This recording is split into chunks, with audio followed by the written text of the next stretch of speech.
ভাইরে ভাই ৪৮ ঘন্টার ভিতর নাজমুল ইসলামকে পদত্যাগ করতে হবে এবং সেইটার গ্যারান্টি দিতে হবে বিসিবিকে। মানে ক্রিকেটাররা বলতেছে বিসিবিকে ৪৮ ঘন্টার মানে একটা আলটিমেটাম দিতে হবে বা গ্যারান্টি দিতে হবে, এর ভিতরে নাজমুল ইসলাম পদত্যাগ করবে, তাহলেই ক্রিকেটাররা বিপিএল খেলতে মাঠে নামবে এবং অন্য লিগ খেলতে মাঠে নামবেন। আমি এখন যে সাধারণ দর্শক আছে আপনাদের কাছে আমি প্রশ্ন রাখতে চাই, আপনারা কি চান এই যে বিসিবি পরিচালক এম নাজমুল ইসলাম উনি পদত্যাগ করুক?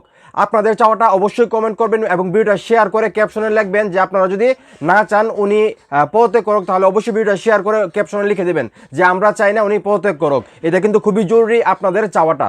তো এখানে বলা হচ্ছে ৪৮ ঘন্টার মধ্যে নাজমুল ইসলামের পদত্যাগের গ্যারান্টি পেলেই মাঠে ফিরবে ক্রিকেটাররা। বিপিএলে আজ দিনের প্রথম ম্যাচ হবে না, সম্ভাবনা আছে দ্বিতীয় ম্যাচে মাঠে নামার। মানে প্রথম বিপিএল যে ম্যাচটা ছিল সেটা পরিত্যক্ত হয়ে গেছে, কারণ একটা সময় খেলা হওয়ার কথা ছিল, কিন্তু বিপিএল খেলতে ক্রিকেটাররা মাঠে নামেন নাই।